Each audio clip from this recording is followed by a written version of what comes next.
Well, hello there. We made these planter box covers, and I wanted to give a little description of how we did it here. This is showing what it looks like when it's finished. We open it up on the side, we put hinges in the back, and there's chains on it to hold it open. You'll see in some of them. And this is going to really work good. We use plastic on them. So now you're going to see how we did it. So first of all, these are 3x8 box planter beds. We built a 2x4 frame that sits on top, and I put a support in the center. There's hinges that we screwed on, just two hinges, one on each side and the back, to lift it up. And now what we're doing is we're taking 1/2 inch PVC. I put 1/2 inch clamps that I screwed. I put them at 18 inches apart, which you'll see here in a minute. First, we cut these 10-foot 1/2 inch PVCs at 5 feet.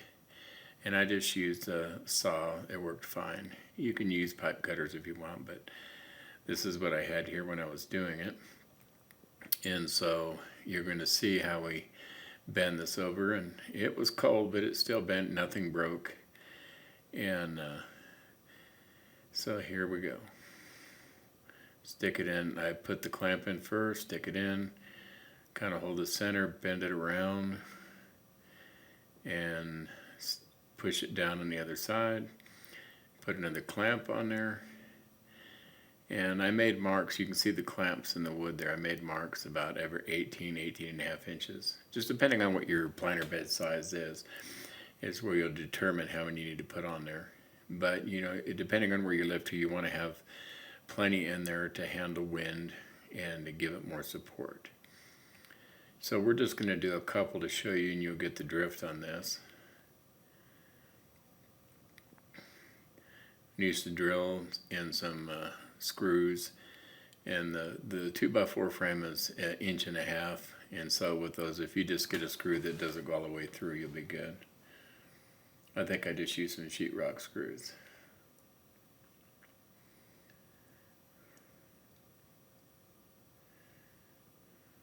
The ends are a little cantankerous on one side, but the rest of them aren't too bad.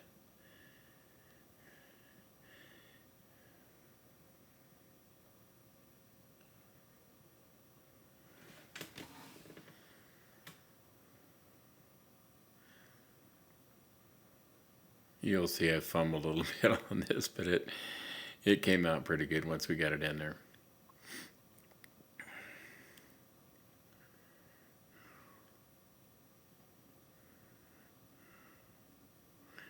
And if you'll notice on that back side, all the clamps on the one side where I put them in, just have your pieces already cut all at 5 feet, and it'll all come out pretty even on the top.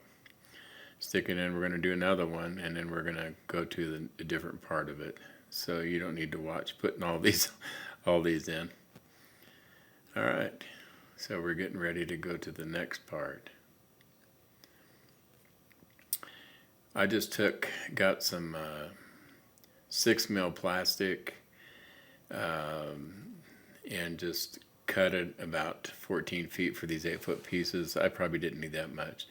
Started on one side, stapled it, pull it over, and then we used this 1x3 trim. They had some at Home Depot that was like a couple dollars a piece, and I just trimmed the all outside, pulled the plastic down, put screws in there to hold it down all the way around. You'll see how that goes.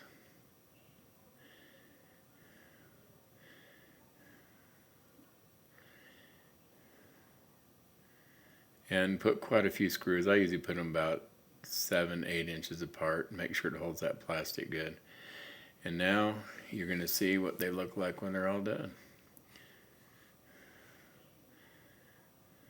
And here we go. We're going to open one for you. We put chains on the inside too, so when you open it up, if you're working in there, it'll stay open. And there you go.